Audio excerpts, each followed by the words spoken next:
computer. Hi, welcome to Jesus in this mess. And we promise Jesus will be in this mess. We wish we could promise that Jesus would be in this nice, tidy thing, but that's our hope, is that he will make it tidy by perhaps interpretation and revelation. So hopefully something we say today will resonate with other people. And we got three mortals online that have that hope for themselves. And so I was just before we came on, I was a little late clicking the invites to bring people on. And I was just sharing with Jonathan, and I'll share it with Emily too. On this program, you'll often hear me referring to the Jesus verse or the metaverse. So it's just a parable of understanding. I believe Jesus is building out both of those. And one I refer to as kind of like Babylon. And you just call that, well, that's like the normal world. Like if we were growing up in, well, say Babylon anciently. God helped those people build a place called Babylon. He helped some others build a place called Rome. He helped other people build a place called Assyria.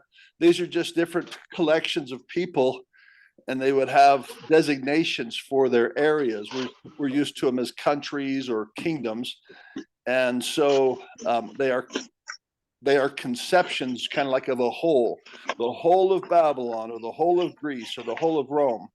And within a Jesus framework, those things become interesting because there's prophecies about that the ancient prophets that lived during those times would use to tell us what's coming for our generation.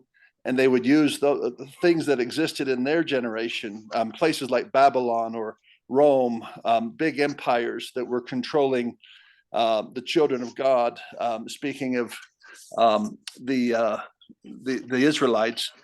And so what I've been working on since 2015 is a conception that will become familiar to the world. It's a way in which to conceive of your own life as like a point of singularity, like a whole world or universe, if you will.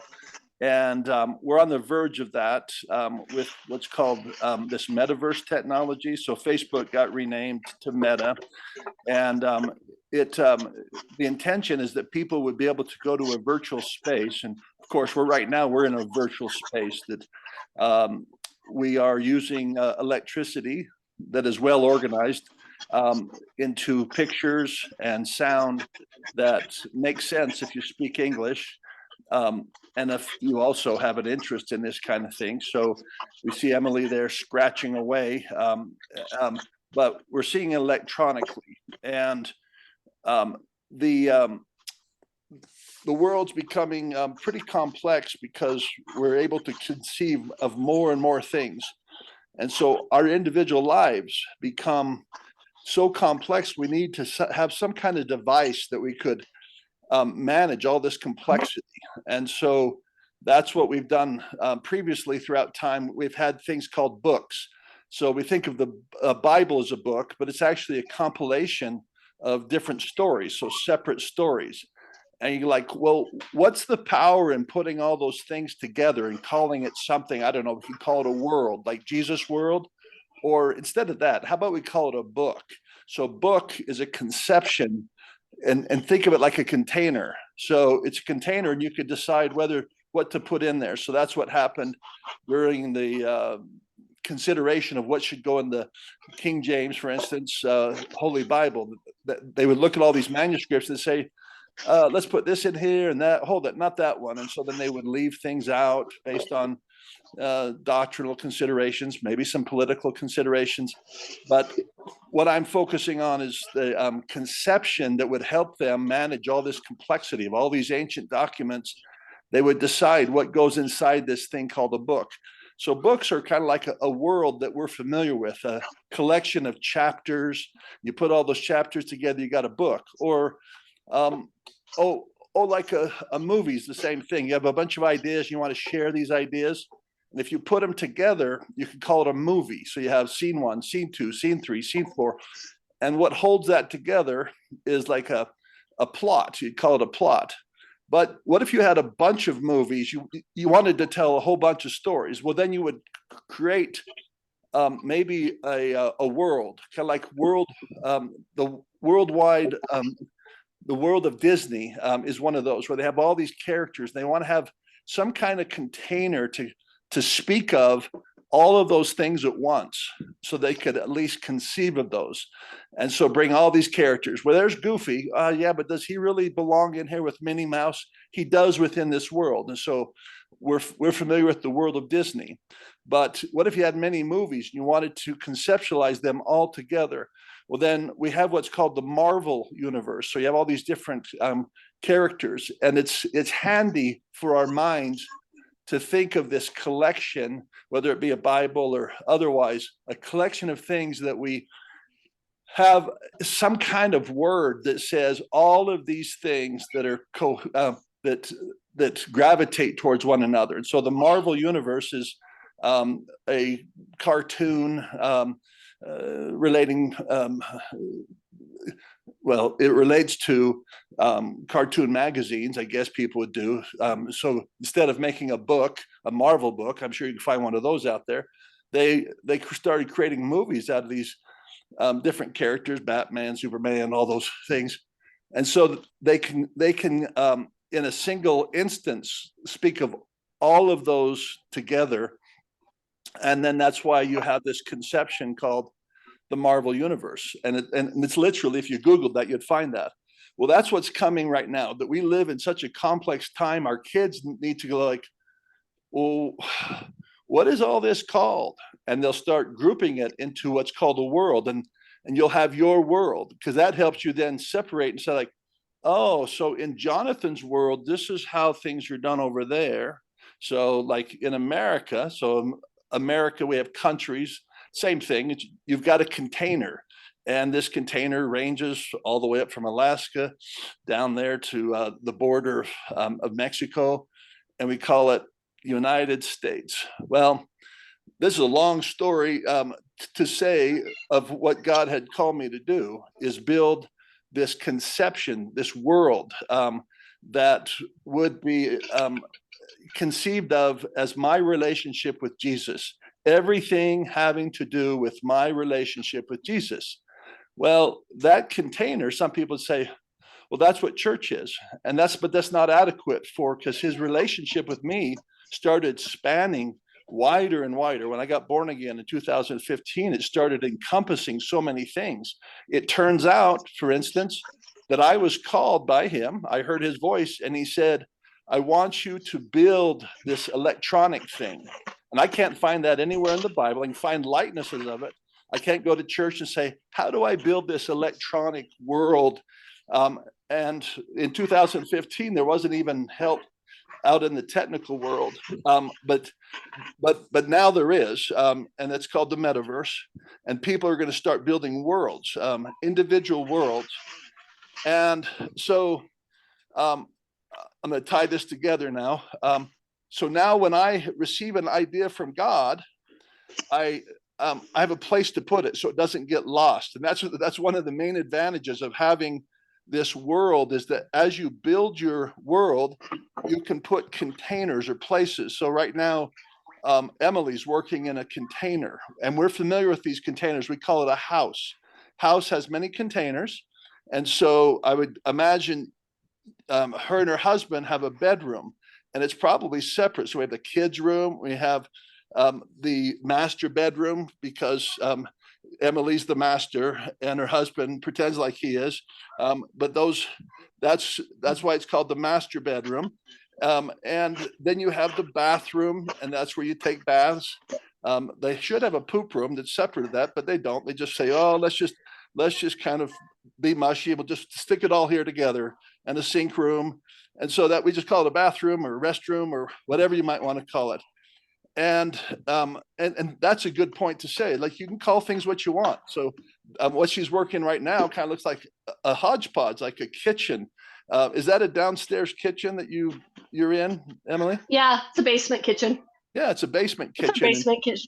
And Yeah. so it's an art room too. So what she's doing is common with our lives, is we have a mashup. Like, where does religion start? Where does it end? What the heck is going on here? Get that stuff out of there. This is either an art room or kitchen. And Emily's like me, like, I think it'll just be depending on whatever I'm doing. And so she's done it in the garage. We actually got, I think on the early episode, she showed us a bit of her garage. So her garage, it's like more art room, right? You got lots of room for art. Is that accurate? You do your art in the garage sometimes too. Is that right? Yeah. Yeah, just right now it's too cold. But I imagine once it gets warmer, I'll be out there. That's why I was Yeah. a little bit late coming on today because I was trying to sand some of these down. That's where I have all of my power tools. So like when I need to make like to make this is called a cradle, like to make a thing like this that the board goes on, that's where I have all my power tools. So once Okay. it gets warmer, I'll work in there too. So So and do you make your boards then yeah, yourself? I make everything. Okay, and so you frame it? Do you because Yeah. that looks like a frame. Let me see the back side of that. So you um So in art, they call this a cradle.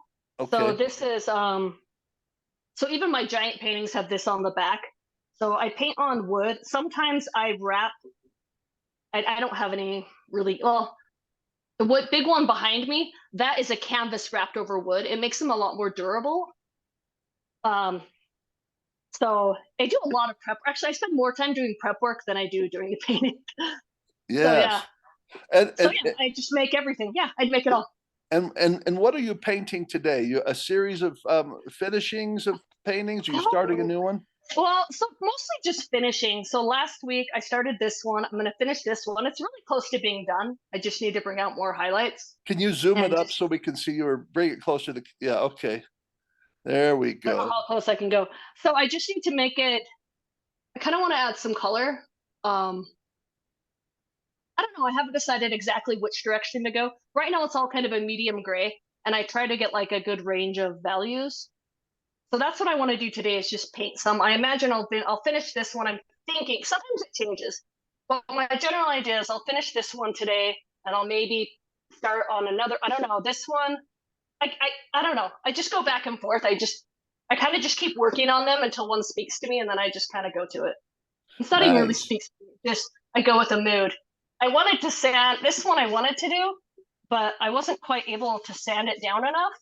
My battery died on my drill, and then it was or on my sander, and I was like, "Are you kidding me? How can all my batteries be dead?" And so yeah, and then yeah, so it's kind of fun, things never work as you think, but I don't know.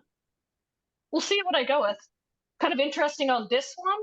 I don't know if you can see. This is a less is a cheesecloth. This is one that I started last week.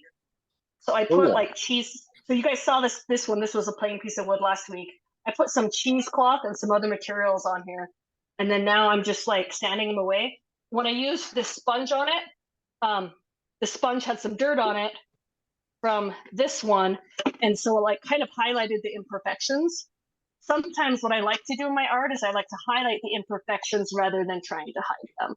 And I think that has a whole nother metaphor, of just there's something about imperfection that makes it interesting. When things are too perfect, it doesn't feel real. Um, and so that's something I like to do. So that's what I'm starting to do on this one, as I sanded this one earlier and I put different ink on it. And I found when I was in my garage looking for stuff, I found all these inks that I have. Sometimes painting with ink is really fun. And so I was just kind of opening these and playing with them and seeing kind of, I mean, they're really old. I got these inks from my grandma, who knows how long she had these. Um, and so I was just, yeah, what just kind what of did playing with them. what did she do with them? What was the grandma? She liked to dabble in art sometimes, but mostly it seemed like when she passed, she had a lot of art materials that had never been used. So I think a lot of people had like given them to her. Like I know for 1 year for Christmas, we gave her a whole set of oil paints and stuff because she used to love to oil paint, but she didn't really ever really quite get into it again. So it's just a bunch of just like new art materials. So yeah, so she did do a little bit of art for fun sometimes, but not like what I did, but just sometimes she would take like an art classes. Excellent. All right. Well, I'm going to segue back so I can finish up my Yeah, discussion go of the ahead, world. finish your story. You asked Well, me, so so yeah. yeah, so one of the things that I came to understand is the complexity as I started getting close to Jesus, the complexity of who Jesus is and so forth, and my particular mission. I needed some kind of container that I could organize this thing. So like a kit, I needed to get my kit together, and he gave me that. And we're about ready to receive that. Your children, Emily, will receive this. Jonathan, yours will as well. They're building out this thing called the metaverse, and they will have worlds or world approximations or whatever, and it'll be kind of like their place, and it'll have a familiarity to it. For instance, um, that picture that Emily just shared us, if she decides, she'll be able to put it in her world, like yeah, that one, Mhm. and people say, "Oh, I want to look at it longer," and like right now, that's hard to do. But um, in a um, in a metaverse, if Emily allows you to, you can go look at that and even turn that thing around. It'll have that ability, and AI will help us do this so that people can access your stuff if you allow it. Once again, setting that security thing aside and privacy thing aside, um, but they'll be able to look at it, turn it around. They won't have to ask Emily, "Hey, what's on the back? What does that read?" They'll be able to read it themselves and maybe click on something where Emily is discussing it, like in one of these episodes. It'll be very rich and immersive, kind of like books were for people when they could finally read. And the Gutenberg press came, and it really opened up a whole new world, if you will, for people to engage with, rather than having to sit and listen to somebody who was literate read. Humanity changed where like a person can just go off anywhere they want. Look, I can carry this voice out of the synagogue and I can go home and read this same book, whether it be the Bible or Mark Twain. And so reading became revolutionary. And that's what's going to happen with the metaverse is it'll be revolutionary in what it allows us to do. And I can't speak all the things that allow us to do, because even the people building this metaverse, they don't quite know what it is. But these are some hints of what it will be. Is you'll be able to share things in such much more immersive way and complete way, so that you could do that. You could see what is on the back of all of Emily's paintings or what she's written, and AI can help you interpret it. Like what's written there, and it would look at all of her other paintings, see her handwriting style, then it would show and say, "I believe this is what she wrote," and and so then you'd be able to see things Emily may not even be able to remember what they were, but she can't access all those paintings all at the same time and analyze her handwriting, but this AI can.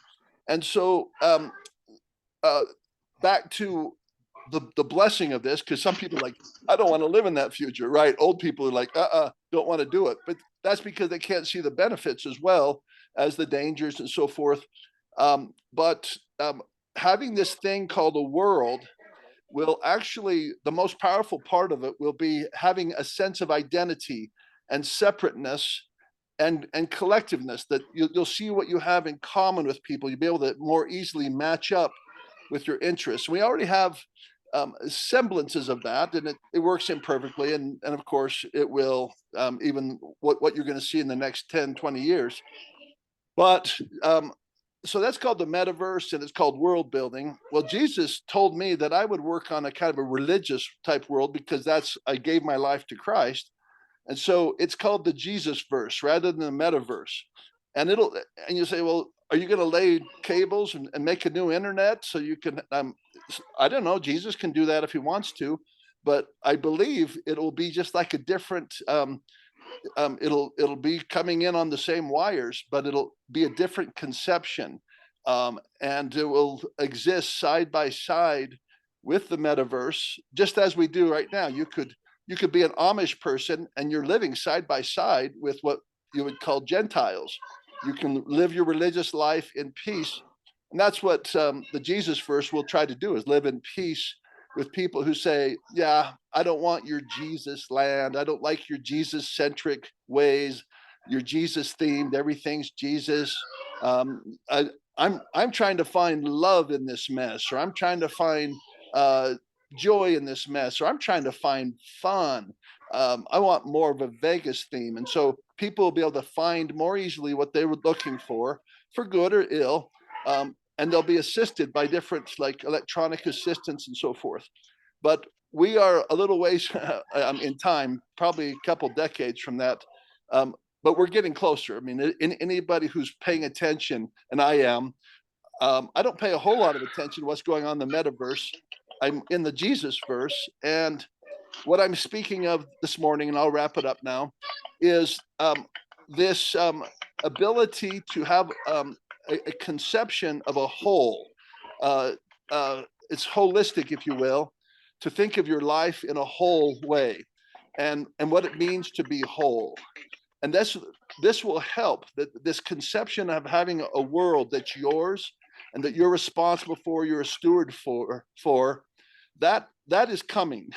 I didn't make it happen, but God did, and it will. And what I've decided is I want to live in a world that is not mine. It's Jesus's world, and that I'm a caretaker, sure, but it's His world, and He can do what He wants with it, and I'll help Him.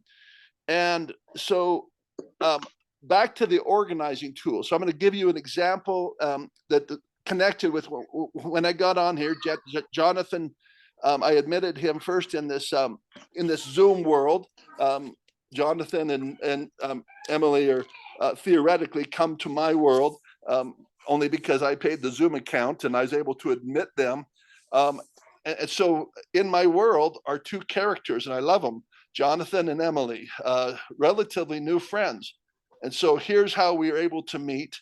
And if we had Oculus glasses, then it'd be look more 3D and so forth. But every day I build this world, and it's and God will tell me stuff to put in the world. Well, just before Jonathan got on, I was praying. I said, like, what was that thing you told me, God, that I was supposed to put in my world? And He had given me a concept about the weekend. I am to refer to in Jesus, in my Jesus world, I'm to refer to the weekend as the Sabbath day weekend. He wants to emphasize the Sabbath with me, probably for the rest of my life. So I'm supposed to call it the Sabbath day weekend, which I did the other day. I'm like, and it just came out of my mouth, like, yep. I hope I have a good Sabbath day weekend, and so that the focal point becomes the Sabbath day. But Friday's part of the Sabbath day weekend, Saturday's part of the Sabbath day weekend. So one of the things I do in my world, so I can understand what my Jesus world is compare it to what I grew up with, and what I grew up with would be common in America. And so, um, uh, I just before Jonathan came on, I was actually capturing. So that's what you do when you receive a revelation. Like if you're an ancient prophet, you write it down because you don't want to lose it, because there'll be another prophecy coming soon. You'll find out the windows of heaven have opened and there's just too many. You can't handle them all. That's why you had to have a book to capture these things. But we will have this world so we can capture the ideas that relate to maybe us specifically. And I'm guessing there'll be other people who, once they see what my world's like, they might, I'm going to have a Sabbath day weekend too. And I'm going to start referring to it. They're free to. I don't care. It came from Jesus. But here's what I was writing down in my world. I was writing this down electronically. If I had AI, I'd just say, hey, AI, do you know that song by Loverboy, Working for the Weekend? And AI would say, yes, I sure do. Do you want me to play that? No, I don't really want you to play it. What I want you to do is rewrite it, make it Jesus-y, bring Jesus into that, because Jesus just told me that we're going to have a Sabbath day weekend in my Jesus Greg world. And so here's what I wrote down. And then sometimes I post these things to Facebook so that I have an electronic place I can go back and copy and paste them into a more permanent document. But this one is labeled Sabbath Day Weekend. In Babylon, the metaverse, everybody's working for the weekend. Everybody wants a new romance. Everybody's going off the deep end. Everybody needs a second chance. Oh, you want a piece of my heart? You better start from the start. You want to be in the show. Come on, baby, let's go. So when I grew up in the 80s, that was a song, and it's still in my head. Then Jesus says in Zion, or Jesus verse, everybody's working for the Sabbath day weekend. Everybody wants to love Jesus more. Everybody's going off the deep end. Everybody needs a second chance. Oh, you want a piece of my heart? Yes, Jesus, give me a new start. Because that's what Jesus wants, a piece of my heart. He wants my whole heart. Yes, Jesus, give me a new start. I want to be in your show. Come on, Jesus, let's go. And so that is what we'd call a reinforcement. So that's what Loverboy was doing, is reinforcing and celebrating something everybody like. Woo, I get to stop working. And so treating the weekend like a celebration, that's a great idea, and it's very attractive. And so that song had cachet for that very reason. Well, this has been a long running verbal salad here, but what I want to just do is tie it up and say I'm introducing my mission on Earth has to do with world building. So I've gotten training for years and years, both in my professional world as a program evaluator. That's what program evaluators, they create containers where you can put data, then you tell stories about it. And that was part of my training to get ready for what I'm doing now, which is helping people build their own Jesus world. And we're at the early stage of that. And what I just described to you is the power of having your world. So I would know where to put that and I wouldn't lose that. And I could embed it where it becomes lived out, that I don't just say, oh, that's a good idea. I ought to have call the weekend the Sabbath day weekend. And then I'll forget that, and a year later, like, oh, hey, I thought I was going to change how I referred to, and the emphasis, and I would forget that. That's called apostasy. I would just drift away from that. But I have to have a way where I can nail it down. Like, no, I think that's a change I'm going to have for the rest of my life. It's kind of like declaring a new Christmas. Like Gray's got some kind of thing that is new, totally new. And is going to go on rhythmically. He's setting up new traditions, which is exactly what we will do. There'll be a gathering of people, and we'll sit, and some of these things will harken back from ancient times. But the people we'll gather with will celebrate new Christian holidays and so forth in their world. So I'm doing this. My family doesn't currently refer to it as the Jesus, the Sabbath day weekend. That's just new to me, and I'll see how it works. I don't have to. Jesus tells me all this stuff I can throw out. Just hold fast to that which is good. But it was him who gave me the idea, and what I was just describing right now is that what's coming, and they will be received well because the complexity of what we're dealing with and how it affects our identity. Like, where do I start? Where do I end? And we usually live in a society like when you're with sheep, which we're like all like sheep. We try to all get on the same page. Come on, we need to get all on the same page. This is what we're doing.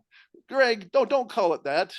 Why are you calling it something different? And we need to get to a place where it's fine. Go ahead, Greg. Just don't make the rest of us do it. Hallelujah. That's where we're going. So I have a sense of my boundaries. Here's how we're going to do things in Canada. You can have a doctor write you a prescription for a permanent vacation now. Well, what's that? You get to die. Oh, sweet. So there's a prescription you can get in Canada. In America, we're like, yeah, we're not there yet. We don't want to go to the doctor and say, I'm feeling depressed. I just want to check out. And so there's boundaries. Hallelujah, there's boundaries, because I don't know that I want that coming to America, but that's why we're democracy and we decide. All right, I'll let it go. I think anyone who was interested in that got to the end of it. Okay, I'm done talking, I think, for the rest of the time. I actually have some thoughts on that. So with putting my stuff online, one of the areas that's been stopping me is I have kind of this idea or vision in my head that it sounds like it actually would work with your metaverse. I really have wanted my art to become an immersive gallery. and I haven't been able to find like a web platform to do that. And so I've been hesitating a lot on web stuff because I'm like, I want it to be they go in there and they can be immersed in it. So one of my art shows, when you guys first found me, you read an article about me from 2019, where I had an art show where people would go in and they would write on the art and add to it. And that's ultimately what I want to do with it. But I've been trying to figure out how to get like a farther reach because not everyone can physically be there. And so I actually really like this idea of the metaverse where people, so like from what I understand what you're saying, Greg, so like people could come and be like, oh, I want to grab this painting, I want to look at it. Like I think it would be great to have people start writing on my art like digitally and just add to it where it would be like this thing where like, people are just coming together and they can just it kind of becomes all of us in this Yeah, idea. And it's not just and that's just kind of an idea that I've had. And let's so do it. I've been wanting to do that. And so I actually, I'm like, oh, I want that. So I was like, what do I need to do to make that happen? Well, Like, do I just need to do like high quality images? Do I need a 3D scanner? Like, how do I like, yeah. how do I do Well, that? I think it's cool. I'll research it because I've actually got a proposal out right now. I'm helping a nonprofit um, build their nonprofit world. Um, I have to see if they're going to bite, but this would be a great place for me to start to demonstrate what they could do. Um, and so let's do it, Emily. I'm glad you had that desire because, like, I'm woo, like, I'm like, let's figure it out. yeah, If let's do it. I because I think, was just like, how my main thing is like, how do I get a 360 rendition of my art? Yeah, Jonathan, you had something. So, can you guys hear me? So the reception is crazy here because my town of 3,000 people is probably like 500,000 right now, because all these people are here for this show. Can you guys hear me okay? yep. Yeah. Okay, it sounds like there's just a little bit of a delay, so I'll just keep that in mind. So, well, I kind of wonder if it, in many ways, technology is already going this direction. One example of this is the fact that it's like I can watch a YouTube video and I can comment. I heard this comedian joking about this. He said back in the day, he says I'm semi-famous, and he says, but one of the things about being semi-famous is that you can have these mean people say mean things to you, and you can happen to read their comment and be like, down for the rest of the day because some jerk across the world decided to say something mean or rude. He says, and he was joking, he was saying, like back in the day, like if I hated Lionel Richie, he said, I had to lay down some serious 80s cash, like $40 to get front row seats to the Lionel Richie concert. And then in the midst of the crowd saying, I hate you, Lionel Richie, Right. I thought it was a pretty funny, but anyways, but nowadays on a YouTube video, it's fascinating because I remember, Emily, you were talking about you wanted to do this show where people could actually like write on the art or touch the art. And many of the galleries told you, no, we can't have people touching the art. I totally get why, because most of the time, the idea is that we don't want to touch the art and ruin it. But, you found a place, a venue, which would allow people to maybe write something on the back. Well, that's very similar to what people do when they go to a YouTube video. They get to actually give a thumbs up or a thumbs down. They get to make a comment and say something about it. One of the things that went through my mind was like, it would be kind of cool, like if someone created a piece of art, they create the piece of art, but then they allow people, and this already happens in the content world where it's like there's what they call fair use. So, for example, if I create a piece of content under fair use legally, someone can come in as long as they're not just scamming it, and copying it for other purposes.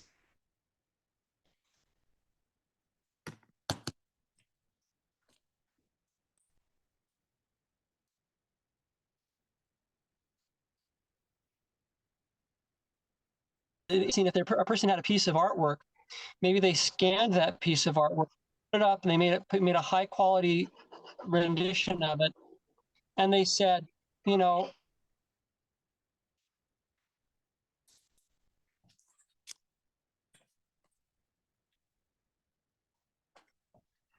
the way they wanted it to look. Of course, the artist could monitor that. If he wants something, could reject that or something, but then again, you may not want to because it's much of a headache. And I don't know the answer. All I know is that the one thing that kind of makes this all that it's the new economy that the world is figuring out, and that is that it's like, to a certain extent, you have to let go of your copyright. It's like you have to be okay with the fact that people can come in and modify and do things. Maybe that's why they have now like Creative Commons licenses that have different, where you allow people, like say, for example, I write a book and I say, okay, well, I'm totally okay if you want to copy this and share it with a friend, but I'm not okay with you changing what I wrote, changing the content. And that's, or if you do change the content, you have to, maybe I write in the copyright, you have to make it known that this is not the original and that you've changed it, so that people don't get confused and think that that's what I said or that that's what I wrote. But we're navigating that new world. And I guess we're just finding our way. I don't know what the answers are, other than I think that it's already happening. And I don't know where it's going, to be honest. And I don't know what God, the universe, whatever, has in mind for it, or why society is going this direction. But it does bring into it the idea of economics, because it means that the artist, which more and more people are making a living from what they say and what content they create, it's like, how does the artist get paid? Which is a fascinating question, which leads into a lot of the work that I'm doing right now. I recorded 3 or 4 recordings this morning, and then I recorded another one yesterday, having to do with economics. And the strange element which is coming into our society of the beggar's bowl. People are creating a piece of art, creating a piece of content, and they're basically saying, hey, look, I did all this work because I love you guys and I love this work. And can you please help me? Because I still need to eat. I still need to live. And so there's this element. They said that Buddha did this, and his followers, that they would go out and do the work they did in the world, which was basically to share what they understood about enlightenment. And then they would say, okay, I've done this and I need something to eat. And they would collect in the beggar's bowl. And in Thailand, which is where Greg's daughter and son-in-law live, this is actually a big part of their world. You could say their economy is that the priests, monks, the monks go out and they'll share a message, and they go around with a bowl, and the people who are already poor, they put a little bit in the bowl. It's going to be fascinating to see how it pans out. And I think for a while, we'll still do things for profit. Like, you may still sell the painting when you're done with it. You know what I mean? But then you also try to make things available for free that people can download, they can change, they can interact with, etc. And for all of that, what you may ask is to say, hey, this content's available. I'd love it if you can help me in some way. These are my needs, or whatever. I don't know. I feel like I'm derailing this a little bit because we're getting away from the actual interaction part of it. But that's what goes through my mind, is how is this going to work? And I kind of wonder if the answer is we just have to do it as we feel that we desire to, or feel led to, and see how it works out. Kind of like you were saying last time, Emily, that it's like, it's just a start. It's not, we'll see how it works out. Anyways, I think that's the end of my comment. Yeah, it's a good comment. And oftentimes the innovators aren't thinking about. Yeah, copyrights are really, sorry. No, go ahead. No, you can go ahead first. It's fine. That what Jonathan's speaking of is like the more formal aspects of interaction, and oftentimes those things can swamp innovation because it just looks like a big stop, like we can't do this, and that's why usually innovation has to occur in informal places, garages, because the powers that be would shut it down. They'd like, you don't have the rights to do this. And they would get stopped. So you had the Wild West before the settled West. And it was necessary to be wild because there was things that had to be dealt with that were less formalistic. And so I have to deal with those things often as I build my Jesus Greg world.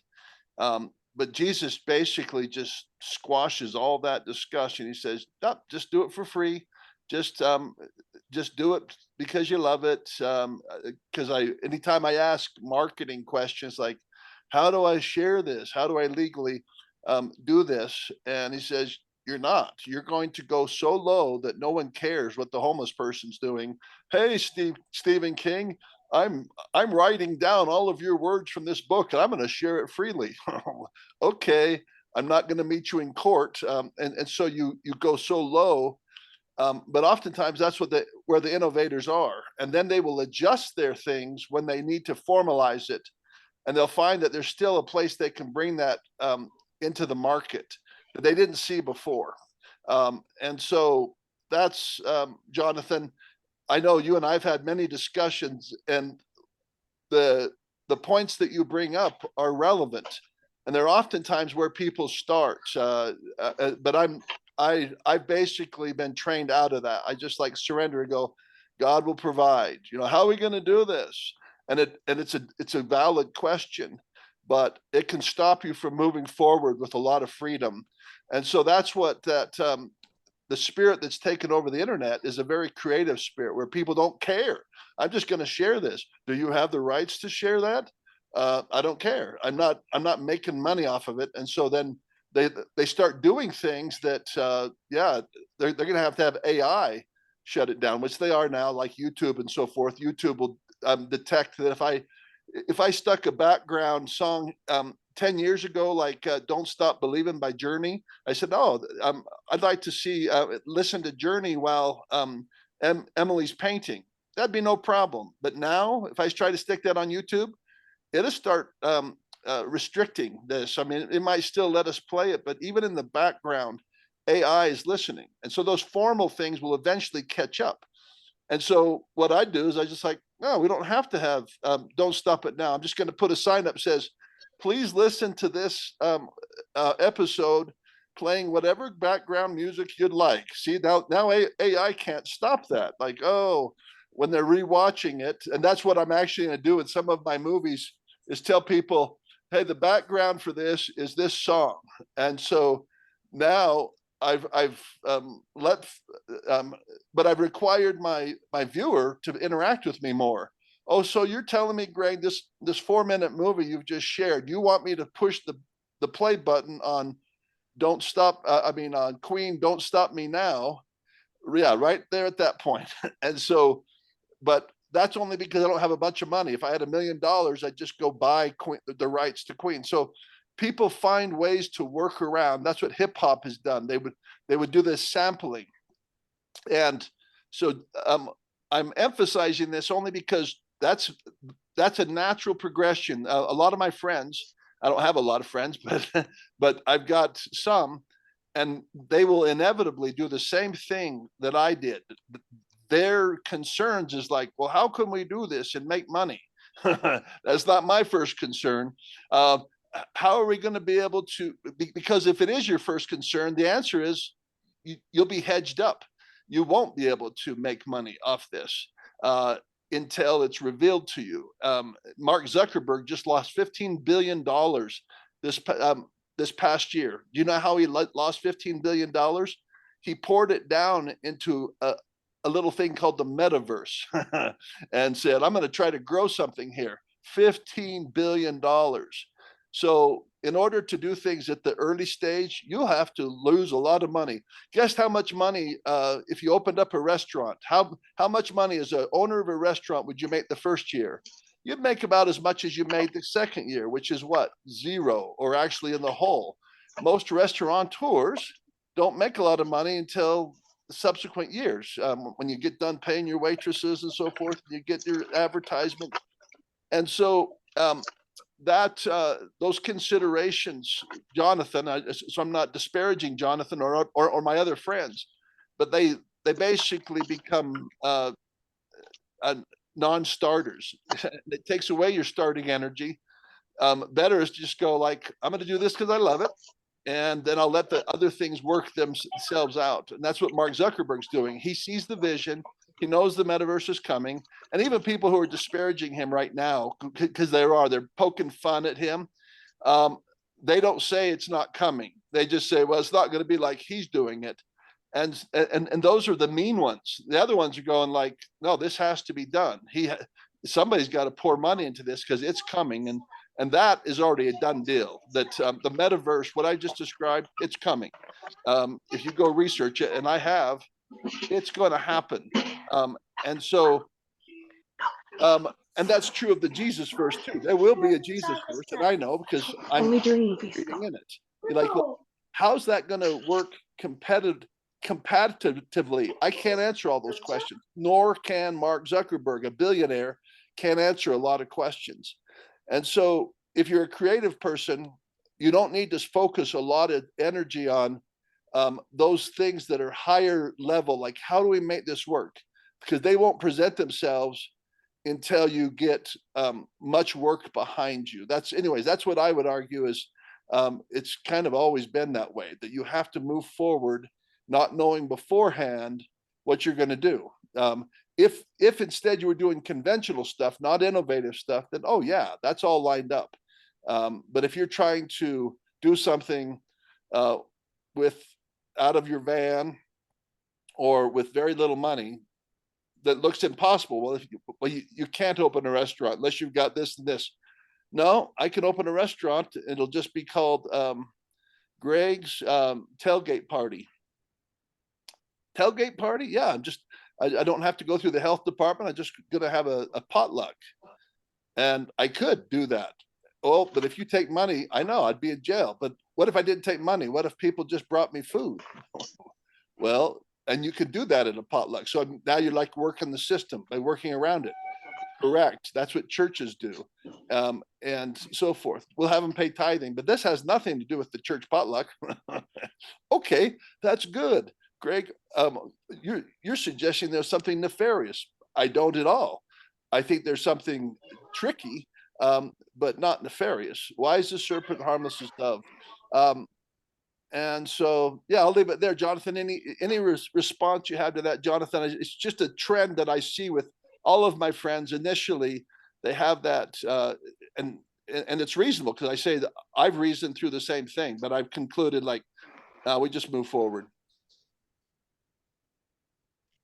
Emily was going to say something, so I'm going to defer to her, and we haven't heard too much, so I want to hear what she was going to say. Yeah, Emily. Yeah. Well, it's just interesting you bring this up because this is actually something I've been reflecting on a lot this week is copyright and how do you handle that? So, and like fair use and on all of those things, because I think about that a lot with my art. Like I do want people to be able to use it, but I also really want them to say like, oh, like Emily Powell art did the original, or this is from, Jesus in this mess, or like I want, as long as my name's on there, then I'm okay. Like, because I know some people want to put it with like their metaverse and stuff, and I think as long as you at least have like some kind of credit in there for original, payment doesn't matter to me. It's just more like at least so if someone else is interested, they can come find us. It's kind of what I've been thinking about with that. But it does, copyright and all that stuff. It's super, super interesting. And the whole reason, like you said, that copyrights do matter is because people got to eat. And people gotta, but then those big companies, you're like, well, they got loads, but like, I don't know, just a really interesting idea, I guess is what I was gonna say. That's all. I don't have much else besides that. I'll go ahead. So, and respond to that. It's just, I think my answer or my thought as you say that is that it's tricky. Um, and, um, and that there's not a good answer. I think we're finding the answer as we move forward. Both as, you know, all of us as individuals and also as a society. But I've gone back and forth on this, and I spent a lot of time in prayer about this. I was told at one time that I would make my living from my writing, which is like telling somebody they're going to make, you know, like their spare discarded fingernails. No, it's like the chances of you making a living from your writing are about as big as making, you know, discarded fingernails. I was trying to think of something easy. That's right.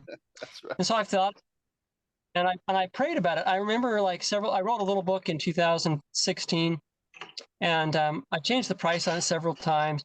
When I originally wrote, I actually I went up and signed up on creativecommons.com, and I remember at the time God talking to me and saying like it's important, you have to get the profit motive out of your consciousness, and that's really important because it taints things. Because I actually wrote a version of the book, and then he was like, okay, now look at it. And I was like, yeah. And he was like, yeah, well, you see how there was kind of you had the idea that you're going to make money from it, and it changed what you wrote. Like, oh my gosh, you're right. And he's like, okay, now write it as if you're not going to make any money from it. And I rewrote, and it was a totally different book. Um, and I realized that the idea that someone would give me something for it kind of tainted it. Now what's happened since is that I've gone down a journey, a road where I've come to a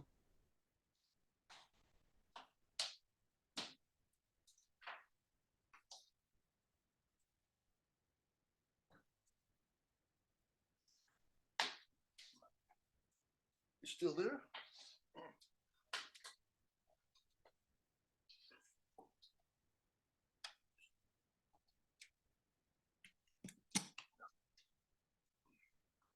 that I created it, and I published it on Amazon, you know, publish on demand.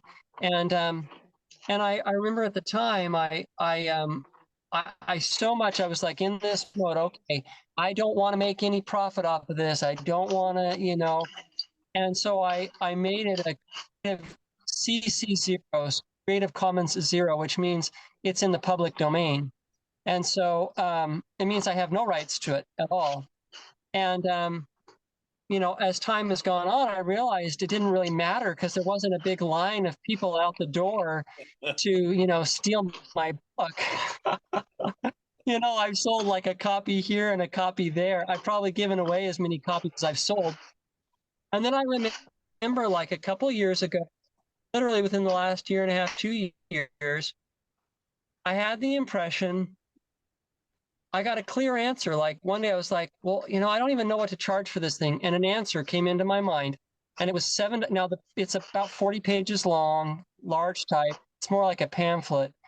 And the thought came into my mind, $7.95, which is about what a 40-page pamphlet, you know, book, you know, would be worth probably. Maybe it's 50 pages. And I was surprised that, you know, like God actually put a price on it that gave me a profit, you know. But, you know, I think I had, you know, something in my consciousness that was like, I can't earn a profit from anything that I do because everything that I do is so infused with my spiritual life that it's like, and so on the one hand, it's like it's this strange world where on the one hand, my book is available for $7.95, you know, on Amazon. It's also available for free if you know how to get to it on my website. And that's what I'm finding with most of the world nowadays is it's like if I go on and say I love the Piano Guys, I was listening to them one of the ones who did these elaborate videos, you know, with their work. It's like it's so strange. It's like, so you're telling me I can go get it for free on YouTube and listen to it.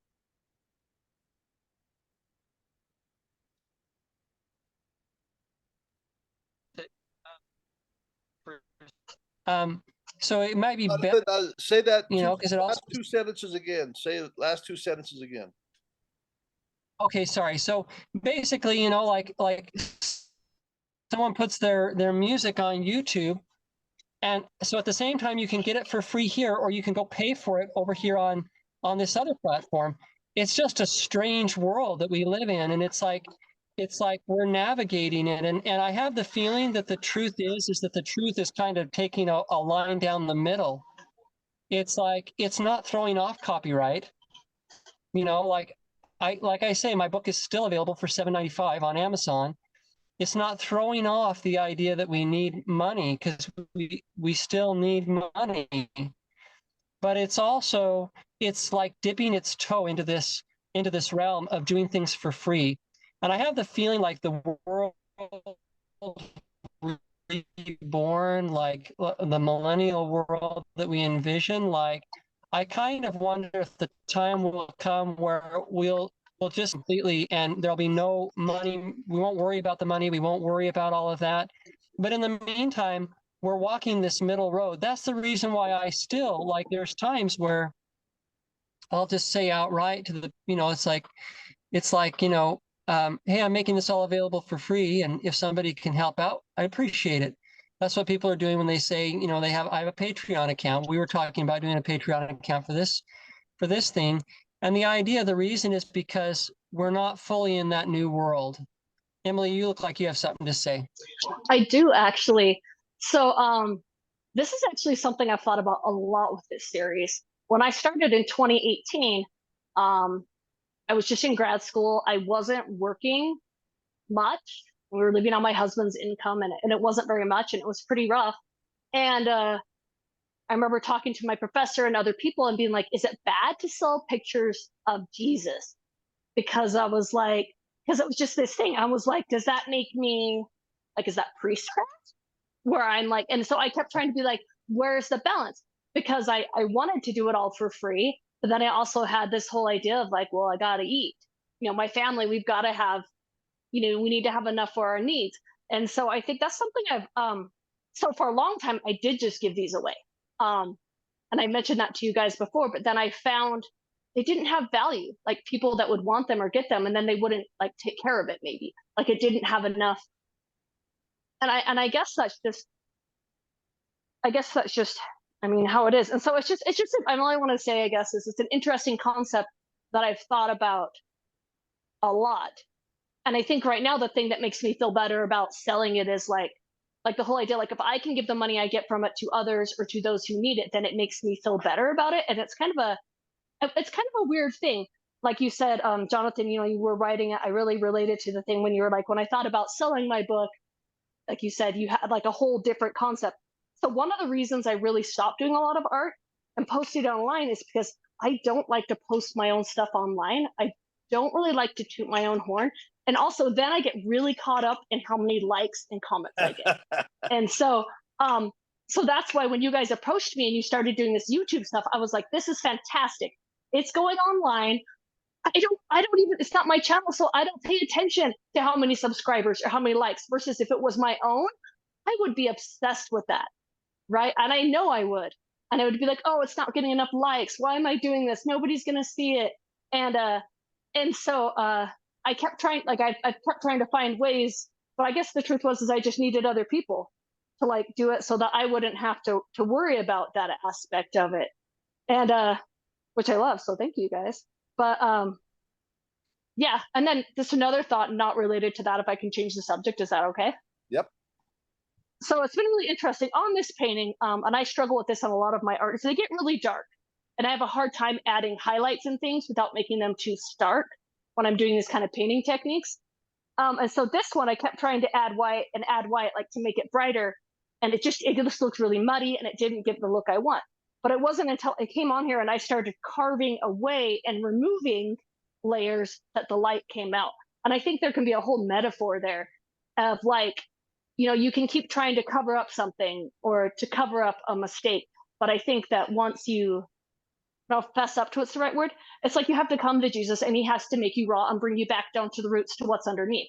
So this is going back, the white you see here is going back to, if I grab this other one right here, it's going back to like on this one where I have all these layers of white. That's what you're seeing here. So this is not adding to, it's taking away, which is a whole nother scripture and a whole nother thought that Jesus does. And so I've just been thinking about that as I've been painting. Like sometimes, you know, we get these ideas and we play with like, what's the right way to do this? You know, and like you said, Jonathan, going back and forth and back and forth. How do I do this? I want to make it available, but yeah, I do need to live. And like, how do you do that? And it's interesting you said both ways, because I'm just really, I don't know, it's just something for me to consider and think about. And also when I do this art, something I like now, so that's one of the reasons that I do teach and I do have a normal job, is so that I can do stuff and I don't have to worry. And it's not the answer for everyone, but that's the answer for my family and I right now, is just, so that's actually one of the reasons I've always loved teaching, especially during the summer. I don't have to work for, it's not 3 months like everyone says, it's more like a month and a half because you have a lot of meetings and stuff, but it's still a lot of time. And I'm like, I could do absolutely nothing and I'm making the same amount of money as I am the rest of the year. So it gives a lot of freedom to pursue like creative things. Like when I started teaching, because before I was a teacher in 2008, I was an illustrator, I was a mural painter. It was like I always had to be finding new work and I had to be doing whatever anyone else would hire me to do, right? They're like, oh, I need this project. Here, can you do it? Yeah, I can. And I liked working like that, but also there's times where if you have to rely on your income in that way, sometimes what other people want and their opinions can really control what you do. And so I think it's really hard, like you said, to let go of everything and to trust that it's going to be okay. And so again, for every person, it's different. But for me, the route was through education, and because I also love people, and I like being inspired by others, and I love that connection. I need that connection. It's very, very essential to me. And I think we talked about that last week. Was just this whole idea of you have to come together, you have to connect, because it's kind of like this. I don't think you can find Jesus on your own, honestly. I mean, you can kind of start, but together, like at work, one of the things we do is collaboration. And so we kind of like what we do here. I have a group of a few other teachers that I meet with every week for 2 hours. And we talk about our class and we talk about our teaching stuff and we collaborate and we talk. And together you get these ideas and together you can do so much more than you can do by yourself as 3 separate people. It's like all of a sudden you can expand more. And I didn't understand that until the past couple of years. And it depends who you're with and the right people. I don't know. It's just a concept that I've been thinking. And then I've also been thinking, you know, how do I get that connection for my children? You know, how can I help them? Because it's more than just learning about Jesus. It's about connecting with others in this atmosphere. And that's where you get like religious communities and things. It's like you have to have that connection, I think, to learn from others. I've kind of really just rambled here. But that's what I've been thinking about over the past week. And then that kind of all comes back again to my art of the whole idea of, so I'm removing away layers of dirt, because this is layers of dirt and mud, really is, to show this whiteness, or this, like, I guess you could say, this purity underneath. But the layers of dirt still had to be there. Like I couldn't have just started with nothing. Go ahead, Jonathan. You had a thought? I raised my hand. It's just like, when you finish, I have something. That's all. Are you Oh, no, done? I'm finished. I'm just rambling now. You go for it. He looks cheerful to me in this one. Is that the case for you too, Greg, or what do you think? Yeah, more cheerful now that she's added more light. Yeah. So he looked more cheerful to me. Oh, I feel like I've interrupted now. I apologize. But so just, you know, I think you're right that it's like we have to, and I wonder if this is the reason for the message of like the idea that we have to come to God ourselves. It's like a relationship, and it's a relationship with an invisible person who we can't see.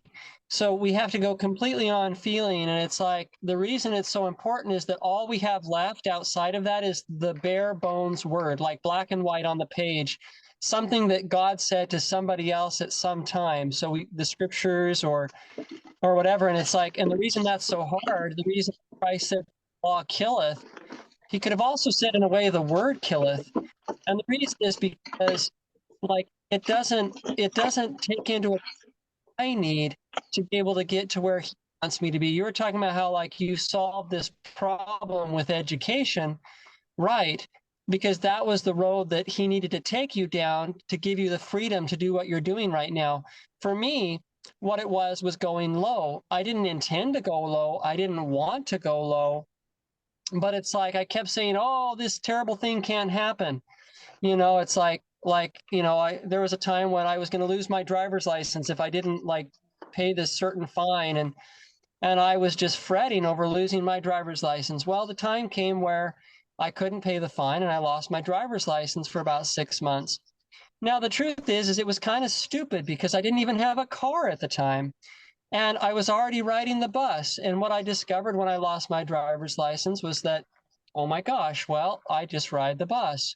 And I lived in a city where that was a possibility. And so it all worked out.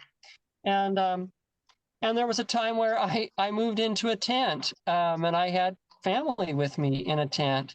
And you know, and I can't tell you how hard I tried to avoid that coming, but it happened. And then miracles happened to where within a very short time, we were no longer in a tent. There was another time where I was basically alone, and I was doing everything I could to avoid what was coming. And what ended up coming was that I was homeless. I lived in a homeless shelter for a couple of weeks. But the result of it, the result of all of it, and this is the miracle to me, is that now I can sit at my desk and write and do my little job that I do in the world. And I live so low that it's like the fear of all of those things can't touch me anymore.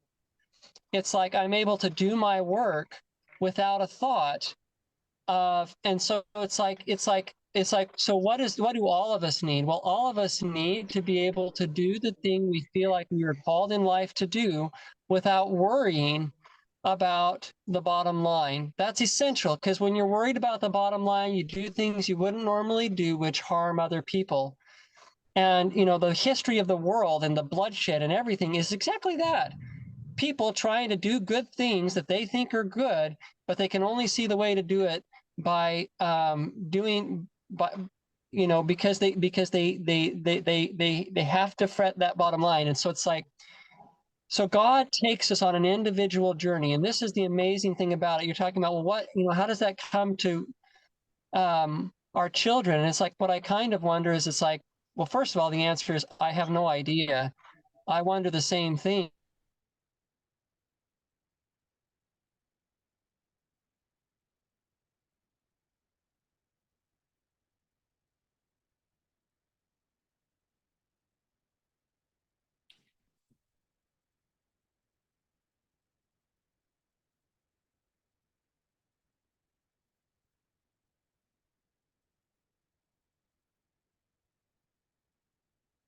Can bring us through his own way to the thing that we all need. And it's fascinating to me that, like, I look at you and I, Emily, and I'm like, oh my gosh, this is something that only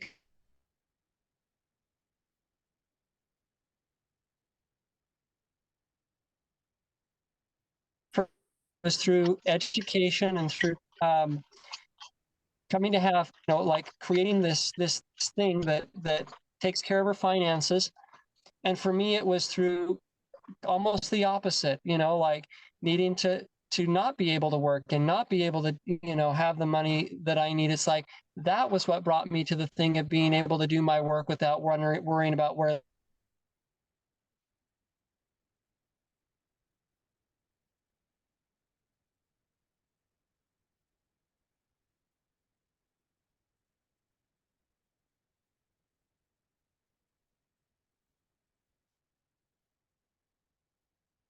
Well, the internet's kind of spotty, so that's what we're getting, some interruption there, because all of a sudden internet's going down.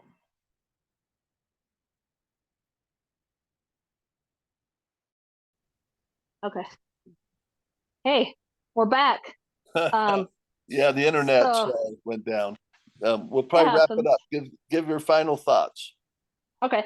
My final thoughts are, yeah. So like Jonathan had to be brought low physically, and I had to be brought low spiritually. I was always somebody that just did everything right. And I thought that my life would just work out that way. I'm a perfectionist. I follow all laws. I follow all rules. I'm very much a letter of the law kind of person. And so when I came to this situation, which was completely beyond my control, I started questioning everything. My family calls it when you throw the baby out with the bathwater. The whole idea, well, like, if this is wrong, is everything wrong? And so there's this time of just questioning everything, questioning my marriage, questioning, all my choices, just questioning everything. And so it was like I needed to be brought so low, just mentally and emotionally. And I think that was where I found that hope, where I felt you could say that even though I've never been homeless and it's not that way.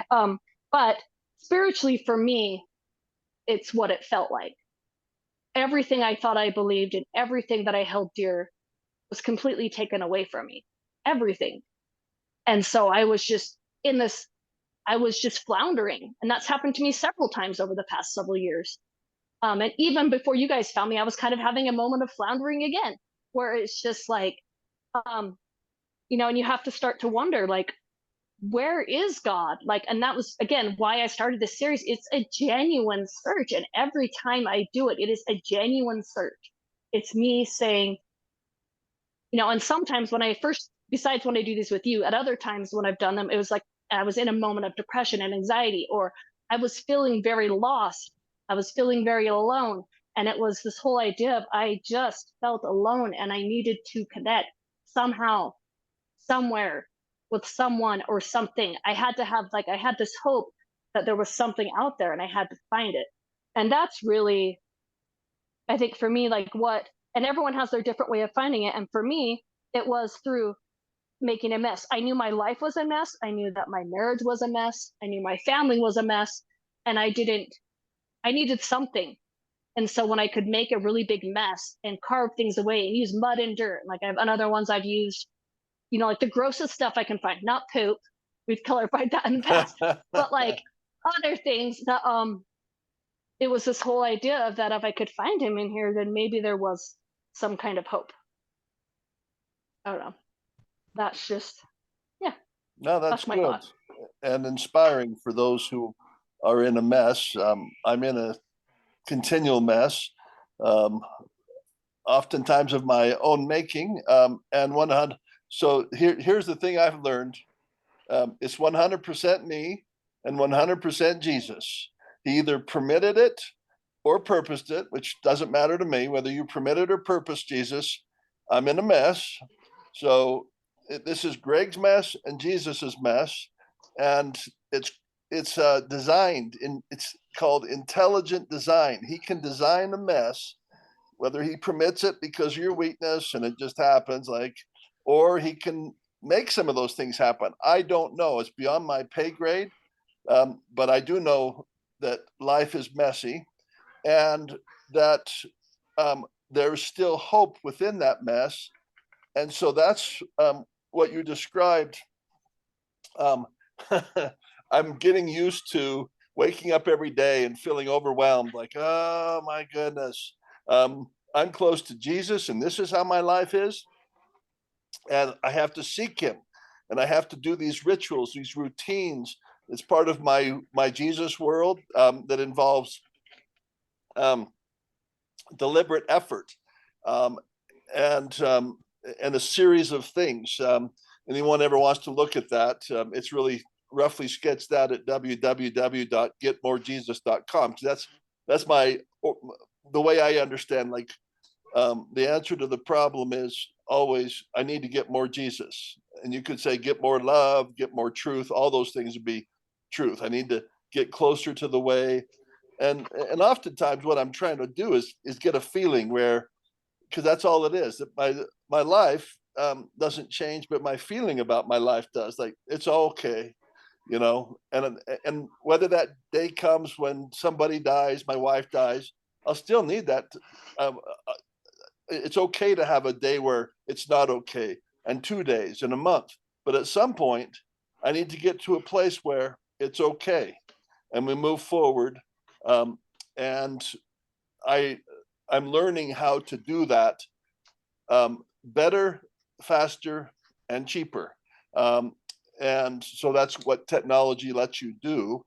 And so to tie back to the thing that I was talking about earlier is I I am grateful that Jesus is building this world that to me is kind of a sanctuary. So um, and so Emily and Jonathan, you're in my world. You're like my friends. And it's like, oh, look, Jesus gave me friends. And the Lord giveth, Lord taketh. Emily might say, it ran its course. I'm done with this. Bye, Emily. And Jonathan and I'll just keep on trucking. Then Jonathan goes, I'm tired of this. That's fine. It'll just be me and Jesus like it's been before. Sometimes it's just me and Jesus. That's what I'll say on Facebook. Looks like I'm the only mortal here, but there's lots of angels. Whew, I'm sure there are.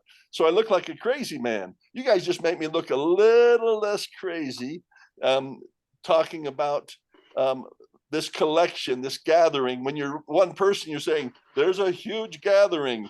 Well, that looks kind of audacious because it just looks like to people who are watching um, uh, what do they call that? Buffoonery or hyperbole. Um, and I suppose it is. And if that makes me feel better, I'm going to do it because that's what I'm looking for is a Jesus feeling. I call it a peaceful Jesus feeling. To use a line from the Eagles. And anyways, that's what I feel when I meet here in Jesus's name. That so thanks for meeting today, Jonathan. I'll let you and Emily finish off. The only comment I have, I'll make this my final comment, is just sometimes perhaps the people we love, we need to be okay if the way that if they need to make a mess of their lives in order to find Jesus, in order to find God, in order to find the transcendent, in order to find enlightenment, whatever it is that connects us to the divine. Maybe they need to make a mess the way that Emily does. Maybe that's the only way to find him. And that's a real paradox because, we're kind of raised, we're supposed to do it all right. And it's like, well, maybe I know a lot of people who they do all right and they've never really found Jesus. It's like they do all the right things, but they're spiritual. You can sense there's an emptiness because it's all outward, right? So it's okay when it's a mess. And we love through the mess. And if we can just hold our tongues, and not make it worse, if we can hold our tongues and not make it worse for them, that's, I think if we can do that, that's a miracle. So anyways, no, that's a great thought. I love it. I forgot what I was going to say. But what did you write down? Oh, I can tell you what I wrote on the back. I tried to write. So I decided on the back of the art, I'm putting the dates that I was working on this painting. It was last week and this week. And then on here, I just wrote it's okay to be in a mess and a mess to find Jesus. And I think, I know what I was going to say. So John, I was thinking about how you say, like, you just kind of coast along and everything's okay. And that's really where I was before things came to a head. Although life was hard, it was like I didn't reach that rock bottom. And it wasn't until I hit that rock bottom that I was like, something is missing. And it was weird to me that once I hit that, and then I was able to find Jesus, and now I said through addiction recovery is really what helped me a lot. Like I've told my husband and I have talked about this before. If I didn't go to like addiction recovery and I treated his change of religion, I had to treat it like an addiction because it was something for years I didn't know about, that he had these feelings and it was like coming between us and I didn't know. And then once I knew what it was, then we could move forward. But again, it wasn't until I was in that mess I had to have something. And so I think sometimes we make our own mess. Sometimes I think it's the choices of those around us, or it might be I think a lot of times it has to do with family. Um, I talk to my students all the time and I'm like, family is so hard. And it really is. Like you love your family, but I think that's also where there's the most drama and the hardest things. And but at the same time, those are the things that where you have to look and you have to try to find that hope. And so I don't know, that's just kind of my thoughts. My other thought was this one's done. Um, so we can when we post this online, I'll put on there. This one's a little one. So but it did take a lot longer. So this is only a 6x6 one. You can see how it's fairly small. This one would be like $150, and I'll post that online. And again, the proceeds for that just go to help support our program on our podcast. But if anyone feels like that speaks to you, go for it. Yeah. I guess I'll be posting that online later. Give us the website again. They can go to. I'll just post it on. For now, I'll just post it on my Instagram and on my Facebook page. We do need to come up with a more permanent home, but it's just Emily Powell Art. If you have my name thing showing over me, it usually shows. But Emily Powell Art. Yeah, there we go. Oh, I see it. Yeah, I see it. Yeah. Right there. Yep. Okay. Yeah, I don't see it on my view on here, but if you do that, you can just find Google Emily Powell Art, and you should be able to find it. Excellent. Okay, guys. But yeah, I think eventually we can put more in our podcast, links in our podcast and links in our YouTube. I think that would be good. Have to figure out a more permanent place. I like it, and let's plan on working on being be one of the first into the metaverse. I like that. Yeah, totally want to do that. So I'll start researching it. Jonathan can too, but I'll find out how we can do it. I'm really curious about that. I do have a friend. I'm trying to figure out I do have a friend that has a 3D or a contact, not really close person, a friend of a friend who has a 3D scanner for their business. And so they do sculptures and bronze sculptures for artists, and they do 3D scans and then recreate them. And so I'm really interested. I got to get some contact in front of them and I don't know. I'm just curious too. Yeah. Okay. Reach out to them, because I would be curious too. So I'll help carry the water on that. You can reach out. It's just something to consider. Somebody who's already doing it in the art world would be good. And then to be able to see what they're doing, show us your site so we can see these sculptures and see, is that what Emily wants? So, yeah. Yeah, I don't think they do it in the 3D world. They do it they physically recreate stuff for, they have resin machines and 3D printers and all of that kind of stuff. And then they do it that way. Or they do laser stuff where it gets cut out of acrylic and out of laser. And that, but I don't think they do it in the metaverse. But I'm saying they still probably have a 3D digital file. I'm sure they have one of some sort. And I don't know how that would work with the metaverse or anything, but I would imagine you'd have to have some kind of way. I don't know. I'm just brainstorming here. I'll go check it out. I know. Yeah, I'm just kind of curious. All right. All right, cool. Meet again. Thanks, guys.